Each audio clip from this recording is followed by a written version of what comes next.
এজন্য রাত গভীরে এই নীরব সময়ে ইনসাফের সাথে ভাবেন কি করছেন।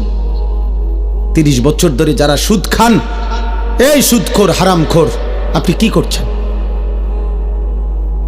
বছরের পর বছর যারা কিস্তি নেন, কিস্তিখোর হারামখোর, কি করছেন? মরতেন না? কবরে যাবেন না? তোমরা যারা এক ওয়াক্ত নামাজ পড়ো নাই বাবা, এই আব্বা, আজকের সারা দিন যারা এক ওয়াক্ত নামাজ পড়লা না, আবার রাতভর যারা নারী ছবি উলঙ্গ দৃশ্য দেখো, তো প্রতিবার নর্তকী দেখলে, হারাম ছবি দেখলে বীর্যপাত হয়, শরীর নাফাক হয়।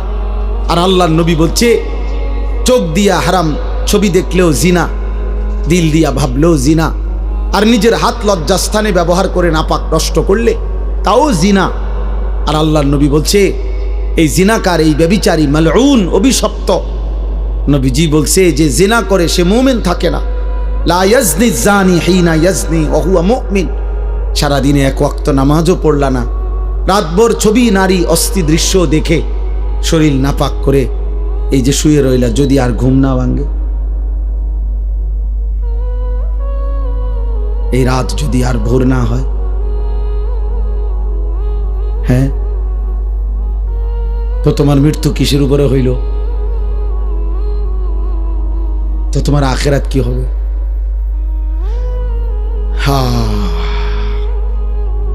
আমার একজন আপনজন এরকম, উনি ভালো মানুষ ছিলেন, কিন্তু এই রাত্রিবেলা দরজা বন্ধ কইরা, লাইট বন্ধ কইরা স্বাভাবিকভাবে ঘুমাইছেন। সকালবেলা দরজা খুইলা ভাঙ্গা দেখছে উনি ঘুমের মধ্যেই মরে আছে। দুনিয়াবি পরিচিতি, সুখ্যাতি, জনপ্রিয়তা, পদ পদবি, এগুলো দুনিয়াবি ধোঁকা। এগুলো দুনিয়া যাদের দরকার, ক্ষমতা যাদের দরকার, দুনিয়ায় যারা মাতবরি করতে চায় তাদের লাগবে এগুলো। আখিরাতের জন্য এগুলার 2 পয়সারও কোনো মূল্য নেই। বরং আখিরাতে ঈমান, আমল, সেজদা, তাকওয়া, গুনাহমুক্ত জীবন, এটারই দাম, এটারই দাম। ইয়াউমা লা ইয়ানফাউ মালুন ওয়ালা বানুন। আল্লাহ তাআলা কোরআনে বলছেন সেদিন আখিরাতে কোনো মাল কোনো উপকারে আসবে না, সন্তানাদিও কোনো উপকারে আসবে না। ইল্লা মান আতাল্লাহা বিকলবিন সালিম। গুনাহমুক্ত, শিরিক মুক্ত, এক পবিত্র আত্মা নিয়ে, ঈমান আমলে ভরা, আল্লাহ তাআলার মহব্বত মারেফাতে ভরা এক দিল নিয়ে যে আসবে, সেই কেবল সেদিন উপকার হবে। কোরআনুল কারীমে আল্লাহ বলছে ফাইযা নুফিখা ফিস-সূর ফালা আনসাবা বাইনাহুম ইয়াওমাইদিন ওয়ালা ইয়াতাসাআলুন। আল্লাহ বলেন ইসরাফিল যখন ফু দিবে আর হাসরের মাঠ কায়েম হবে, সেদিন কোনো মানুষ কাউকে একজন আরেকজন বন্ধুত্বের, বংশের, আত্মীয়তার কোনো পরিচয় দিবে না। ওয়ালা ইয়াতাসাআলুন, কেউ কাউকে ভালো মন্দ কিছু জিজ্ঞেস করবে না। কসম খোদার বাপ, এটা কোরআনের আয়াত। কেউ কাউকে কিছু বলবেন, আপনি কোন বাড়ি দুনিয়াতে যে আসিলেন ভাই, আপনি কোন বাড়ি জানি আসিলেন? হ্যাঁ, কব আপনি কোন বাড়িতে আসিলেন? দেখেন না অবস্থা হাসরের মাটির, কি ইতান কথা কইতে আসছে, কোন বাড়ি দিয়া করবি কি বেড়া? তাইলে এগুলোর কোনো পাত্তাও নাই, কেউ জিজ্ঞাসাও করবেন, কেউ না। ইয়াউমা ইয়াকুমুন নাসু লিরাব্বিল আলামিন। প্রতিটা মানুষ মহান আল্লাহ পাকের সামনে দাঁড়িয়ে থাকবে। নবীজি বলছেন মাউদাউ কাদামিন, এই পাওটা রাখতে যেটুকু জায়গা, ঠিক এতটুকু জায়গায় বরাদ্দ, আর এক সুতা সামনে পিছনে ডানে বামে আগাইতে পারবেন। এভাবে যতক্ষণ পর্যন্ত, যতদিন পর্যন্ত হাসরের মাঠের বিচার কাজ চলে, এভাবে দাঁড়াই থাকতে হবে। আর হাসরের ময়দানের একদিন, আল্লাহ কোরআনে বলছেন একদিন, বাবা, ভাই, নওজোয়ান ছেলে, মনে রাখো দোস্ত, কোরআনের আল্লাহ নিজে বলছে একদিন হলো 50 আলফা সানা, 50,000 বছর। হাসরের ময়দানের একদিনের দৈর্ঘ্য সমান 50,000 বছর। এভাবে যতদিন, যদি 10 দিন চলে, যে বিচার কাজটা চলবে মোট 10 দিন, মনে করেন আল্লাহ বলল, তাহলে এই 10 50,000-এ যাটা। এবার আমনে সিরিয়াল পরে যখন তখন, হ্যাঁ, পুরাটা সময় 50,000 না, একদিন 50,000, একদিন। ফাকাইফা তাত্তাকুনা ইন কাফারতুম ইয়াওমান ইয়াজআলুল বিলদানা শিবা। কোরআন শরীফে আল্লাহ বলছে, বান্দা তুমি এই যে নাফরমানি করছো, প্রতিনিয়ত চুরি ডাকাতি, জিনা, ব্যভিচার, মদ, জুয়া, সুদ, ঘুষ, আহা এক ওয়াক্ত নামাজ পড়ছো না বান্দা, সারা দিন চলে যায়, 5 ওয়াক্ত নামাজ, একটা সিজদাও দাও না, 365 দিনের এক বছরে কোনো দিন ফজরের নামাজ জানো না মুসলমান, কখন ওয়াক্ত হয়, কখন সূর্য ওঠে, কখন সুবহে সাদিক হয়। আল্লাহ বলেন, এই যে নাফরমানি করছো বান্দা, কুফর করছো, শিরিক করছো তোমরা, আমার সেই হাসরের দিন কেমনে বাঁচবা, যেদিন একদিনে, আল্লাহ বলছে কোলের বাচ্চা একদিনের কষ্টে, যন্ত্রণায়, পেরেশানিতে বুড়া হয়ে যাবে। খুদার কসম, কোরআন শরীফের আয়াত। ইয়াউমান ইয়াজআলুল বিলদানা শিবা, একটা ছোট্ট মাসুম বাচ্চা সেদিন একদিনেই বুড়া হয়ে যাবে। আমার কাছে কিতাব আছে, মৌত কে পুর আসরার ওয়াকিআত, উর্দু কিতাবে মোটা, আমি পড়ছি। সেখানে ঈসা আলাইহিস সালাম আল্লাহর হুকুমে তিনি মানুষকে কবর থেকে তুলতে পারতেন, এটা ওনার একটা মুজিজা ছিল। তো ঈসা আলাইহিস সালাম একদিন নূহ আলাইহিস সালামের একজন বংশধর ওনাকে কবর থেকে উঠাইছিলেন। উঠাইয়া দেখছেন, তো ওনাকে জিজ্ঞেস করছেন, আপনি পৃথিবীতে কতক্ষণ ছিলেন? হচ্ছে 450 বছর। তো বলছে, আপনার চুল দাড়ি সাদা হয়েছে কখন? ওই কিতাবে লিখছে, নূহ আলাইহিস সালামের বংশধর বলছে, হে নবী ঈসা, 450 বছর দুনিয়ার হায়াতে কোনোদিন আমার চুল দাড়ি সাদা হয় নাই, কিন্তু শুধু কেবল মালাকুল মউত আজরাইল যখন জান কবজ করে, ওই মুহূর্তে যে মৃত্যুর যন্ত্রণাটা হয়েছে, ওইটুকু যন্ত্রণায় ওই কয়েক মিনিটেই আমার 450 বছরের কালো চুল সাদা হয়ে গেছে। ওয়াজাআত সাকরাতুল মাউত বিল হক। আল্লাহ তাআলা কোরআনে বলছে, বান্দা সত্য সত্য মৃত্যুর যন্ত্রণা আসবে বান্দা, সে বড় কঠিন বান্দা।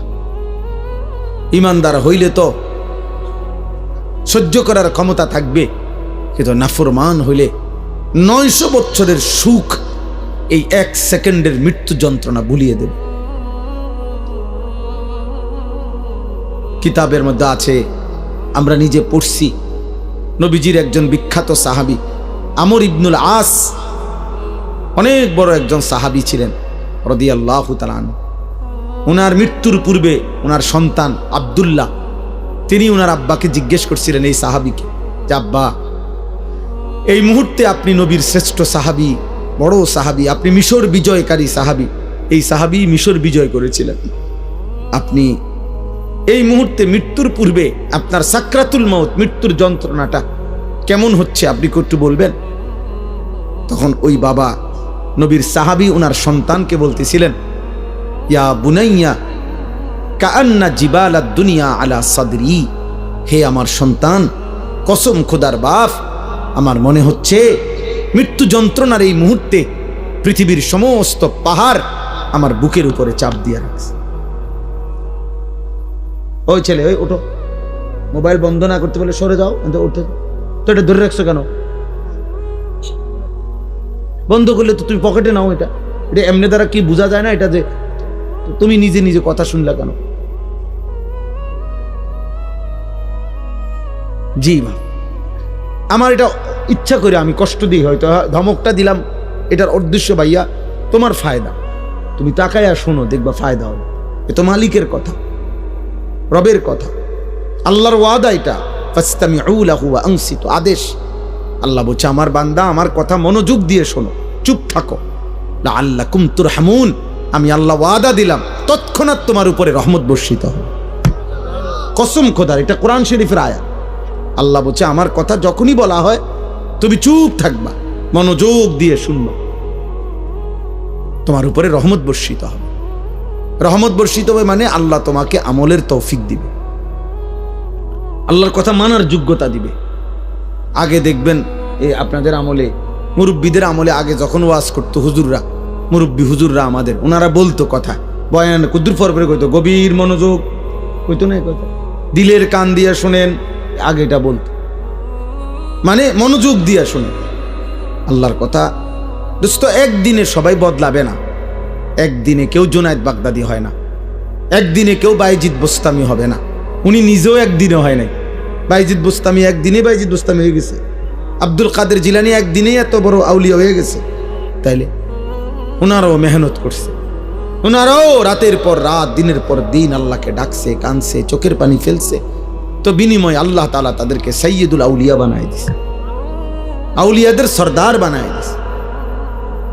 এজন্য আল্লাহর কথা দিল দিয়া শুনবে। বাবা, তোমরা অনেক ছেলে আসো যারা কোনোভাবেই মনে করতেছো বাবা কোনোভাবেই আল্লাহর কথাকে পাত্তা দাও না। মনে রাখো আব্বা, এটা বাস্তব কথা হইল, এটা তোমার কিন্তু সুখের চিহ্ন না, তোমার উপরে আল্লাহর লানত, বদনসিব। আমার ভাই, আমার কথা মনে করো। তুমি একটাবার ভেবে দেখো, আপন মা বাপ পর্যন্ত তুমি 365 দিনে, খোদার 1 বছর কোনোদিন ফজরের নামাজ পড়লা না, অথচ তোমার মা বাপ জীবিত ঘরে আছে, ওরাও তোমারে কোনোদিন ডাকলো না। আহা, এভাবে প্রতিটা ভোর তোমার জীবন থেকে সেজদা ছাড়া চলে যায়। অথচ কিতাবের মধ্যে আছে সকালবেলার কুত্তা আল্লাহর কাছে বলে, মাওলা এই চোখে যেন আমি প্রথম কোনো বেনামাজিকে না দেখি। আহ, তোর মতো নাফরমান কুত্তাও দেখতে চায় না, তোরে কুত্তা ঘৃণা করে, কুত্তা।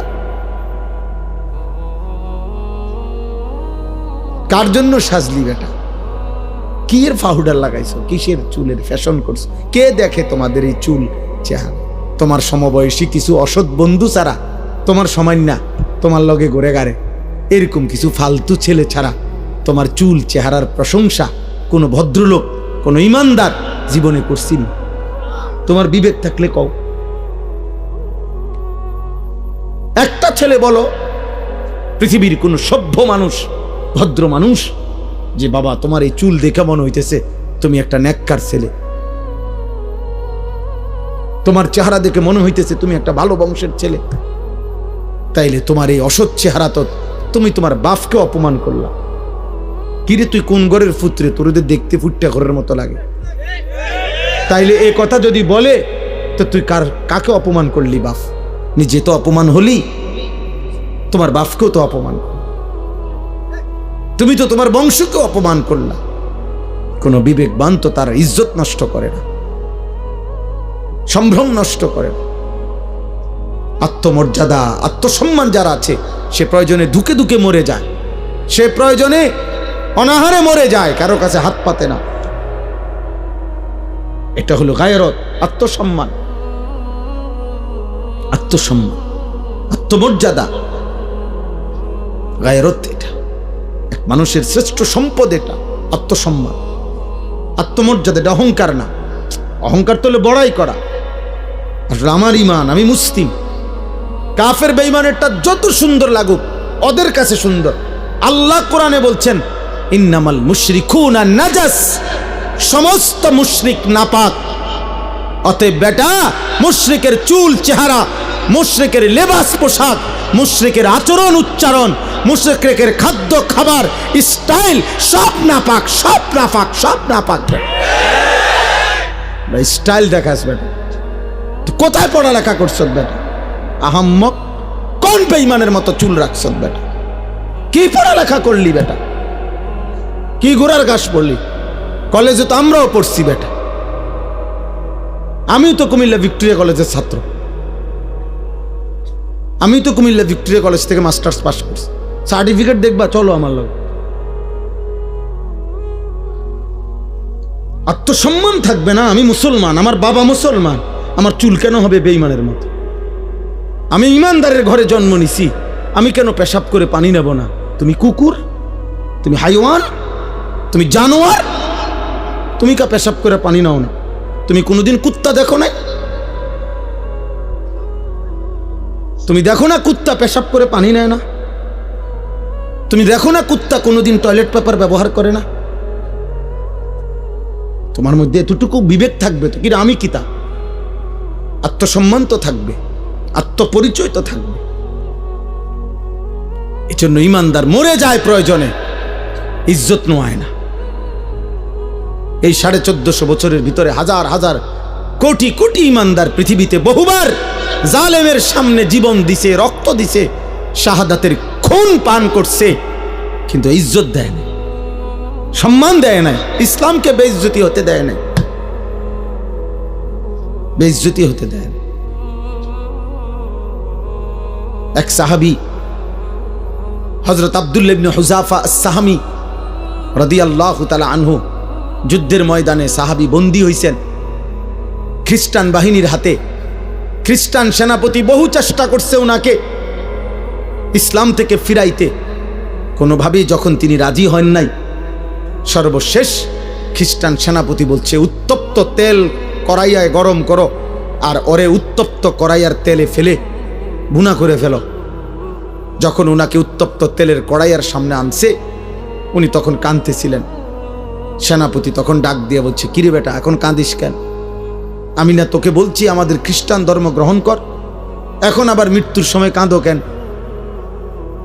তখন ওই সাহাবী বলছে, বেঈমান, আমি আল্লাহর কসম করে বলছি, আমি মৃত্যুর ভয়ে কাঁদি না, বরং আমি আমার আল্লাহর কাছে কান্দে কান্দে বলতেছিলাম দিলে দিলে, মাওলা, আপনি তো আমারে কেবল একটা জীবন দিছেন, এজন্য একটাই এখন শহীদ হব।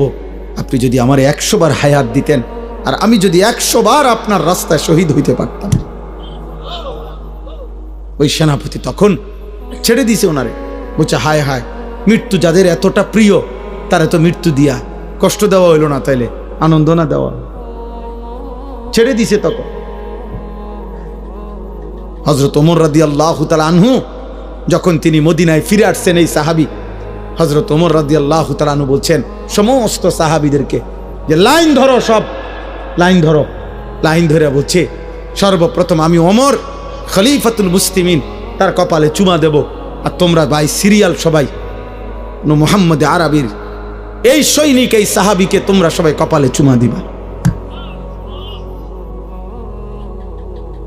আত্মসম্মান শিখো বাপ, বেঈমান তোমা করে পচায় লাইছে।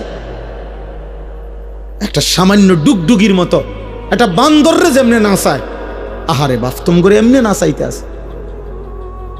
যখন যেই ডিজাইন কয় বেঈমানে, তোমার কাছে ওইটাই পছন্দ হয়, তো তোমার বান্দরের চাইতে নিকৃষ্ট বানায় লাইছে। বান্দরও তো এত নাচা নাচে না। তোমরা দুশ্মনের কাছে যে পরিমাণ হেরে গেলা, নাচে নাচা শুরু করলো। কতবার বদলাইছো ছেলেরা বাবা বলো? আজকে 1 বছর 2 বছরে কয়বার চুলের ডিজাইন বদলাইছো? কতগুলো জামা বদলাইলা, কত ডিজাইনের প্যান্ট বদলাইলা? কই আমরা তো আলহামদুলিল্লাহ বুঝ হওয়ার পর থেকে আমরা মাদ্রাসাওয়ালারা আলহামদুলিল্লাহ আর কোনোদিন এই জামা পোশাক টুপি, এই দাড়ি টুপি বদলাইনি। আমরা বিশ্বাস করি কলিজা দিয়া যে এই টুপি, এই দাড়ি, এই চুল, চেহারা, এই লেবাস পোশাকের সাথে আমার নবী সাল্লাল্লাহু আলাইহি সাল্লাম, সাহাবাই কেরামের সম্পর্ক আছে। আমার সনদ আছে, আমাদের সমস্ত পাঞ্জাবি টুপি লুঙ্গির সনদ আছে যে নবীজি সাল্লাল্লাহু আলাইহি সাল্লাম এগুলো পরতেন, সাহাবারা পরতেন। তোমার চুলের সনদ কও, তোমার সিবা প্যান্ট কে পরছে পৃথিবীতে প্রথম? তুমি কও, হ্যাঁ কও, তুমি কও না আব্বা। বলে আমার এই ডিজাইনের চুল সর্বপ্রথম পৃথিবীতে যিনি রাখছেন তিনি হলেন এমন বড় দার্শনিক পণ্ডিত, এত বড় মহামানব যে যিনি আটলান্টিক মহাসাগর জায়গার থেকে সরাই লেছে। কথা কও, একটা গুণ বলো বেটা, অপদার্থ কোথাকার। জন্মেরও তো ঠিক নাই ওইগুলার। যাদের চুল কাটিং নিছ তাদের অসংখ্য ব্যক্তিত্ব জন্মেরও ঠিক নাই, বংশেরও তো ঠিক নাই, কোন জাত ফাতে তো নাই বেটা। এত কাপুরুষ হলি কেন বেটা? তোমাদের কারণে হেরে গেলাম আমরা বেটা। মুসলমানের কিশোর নওজোয়ান, মুসলমানের যুবক, তোমাদের কারণে হেরে যাচ্ছি আমরা। নাইতে ইহুদি ইসরায়েলের কুত্তারা 1 কোটি না বেটা, 1 কোটিও না, 1 কোটির চাইতে কম ইসরায়েলের বেঈমানরা। গোটা ইসরায়েলের জনগোষ্ঠী 1 কোটি নয়, 92 থেকে 97 লাখ মাত্র, মাত্র 1 কোটি না, 1 কোটি বেঈমান। তাদের সকলেও এতগুলো 1 কোটি মানুষ, আর আমরা 250 কোটি ইমানদার। আমরা কেন হেরে গেলাম বারবার? আমাদের পূর্বপুরুষরা তো আমাদেরকে লজ্জা দিবে। এই বাবা, আমাদের যেই 14 বছরের সাহাবী যুদ্ধের ময়দানে শহীদ হয়েছিলেন, 15 বছরের সাহাবী শহীদ হয়েছিলেন, ওরা তো হাসরের দিন তোমার ঘরে লজ্জা দিবে, বলবে হে নওজোয়ান, আমি তো এই বয়সে আল্লাহর জন্য জান দিছিলাম, তুমি কেমনে নারীর পিছনে জীবন শেষ করে দিলে?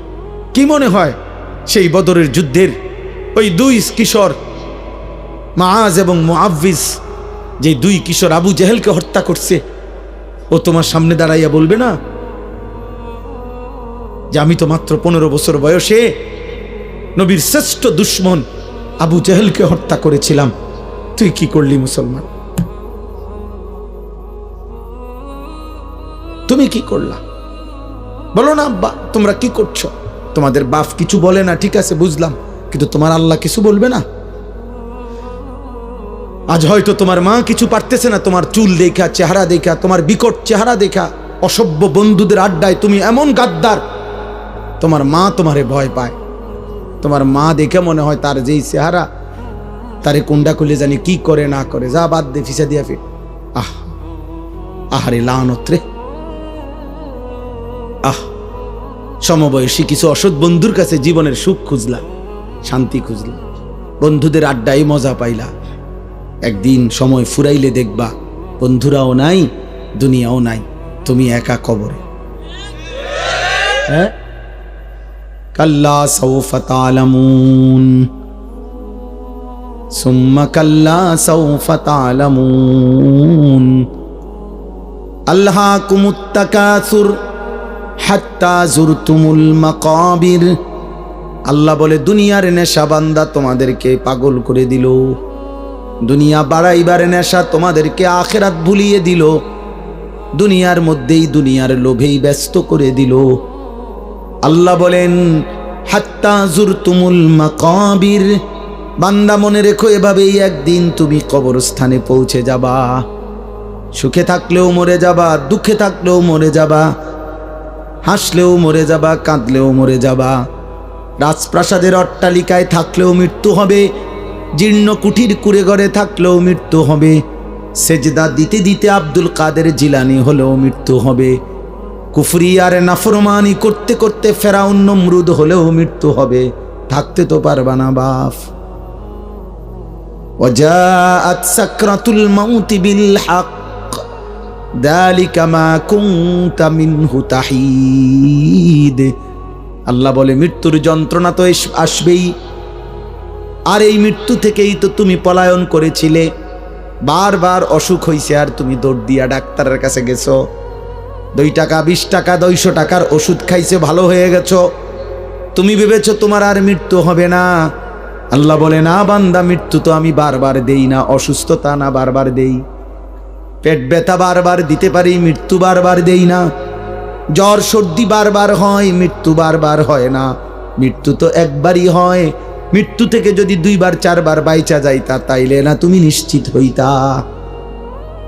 জ্বরের থেকে না বাঁচছ, সর্দি থেকে বাঁচলা, মৃত্যু থেকে তো বাঁচো নাই, তাইলে তুমি অহংকার করছো কেন? মৃত্যু তো একবারই আসবে, একবারেই নিয়ে যাবে। ওয়ালান ইউআখিরাল্লাহু নাফসান ইযা জাআ আজালুহা। আল্লাহ বলে বান্দা মৃত্যু যখন চলেই আসবে আর 1 সেকেন্ড দেরি করবে না, আমি আল্লাহ কাউকেই কোনো সুযোগ দেব না। দিবে? হ্যাঁ, না না। কাল্লা ইযা বালাগাতিত তারাকি ওয়া কিলা মান রাক ওয়া যান্না আন্নাহুল ফিরাক। আল্লাহ বলে নাফরমান যখন মৃত্যুর সময় হয়, আজরাইল যখন তার রূহ ধরে টান মারে, রূহটা তখন কণ্ঠনালীর কাছে আইসা ভিড়ে যায়, এখানে আটকায়া যায়। তারাকি মানে কণ্ঠনালী। আল্লাহ বলেন তার আত্মীয় স্বজন তখন চিৎকার করে বলে ওজা ডাকো, বৈদ্য ডাকো, কবিরাজ ডাকো, ডাক্তার ডাকো, অ্যাম্বুলেন্স আনো, মানুষ ডাকো, আমার বাপকে ধরো, আমার বাপ চলে যায়। অযান্না আন্নাহুল ফিরাক। আল্লাহ বলে ও কিন্তু ঠিকই বুঝে ফেলেছে আজকে তাকে দুনিয়া ছেড়েই দিতে হবে, আজ তাকে চলেই যেতে হবে।